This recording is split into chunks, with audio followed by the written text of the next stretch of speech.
കാസർഗോഡ് യുഡിഎഫിന്റെ ഔദ്യോഗിക സ്ഥാനാർത്ഥികൾക്കെതിരെ മത്സരിക്കുന്ന വിമതർക്കെതിരെ കോൺഗ്രസിന്റെ നടപടി.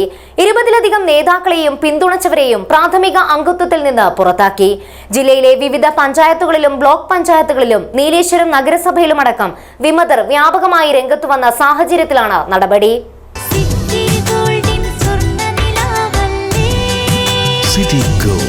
Gold and diamonds, Kerala and Karnataka, the glow of purity.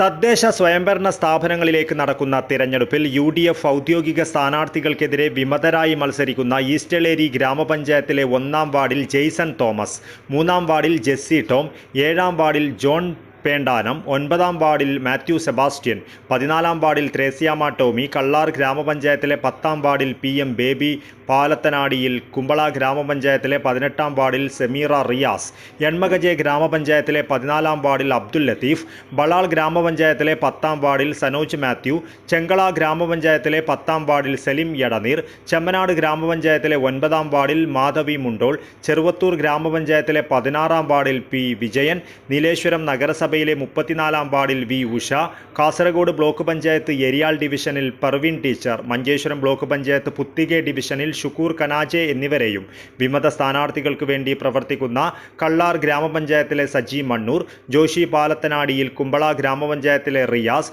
Keshava ദർബാർകട്ട, Balal ഗ്രാമപഞ്ചായത്തിലെ NT മാത്യു എന്നിവരെയും KPCC പ്രസിഡന്റിന്റെ നിർദ്ദേശാനുസരണം പാർട്ടിയുടെ പ്രാഥമിക അംഗത്വത്തിൽ നിന്നും പുറത്താക്കുകയായിരുന്നു.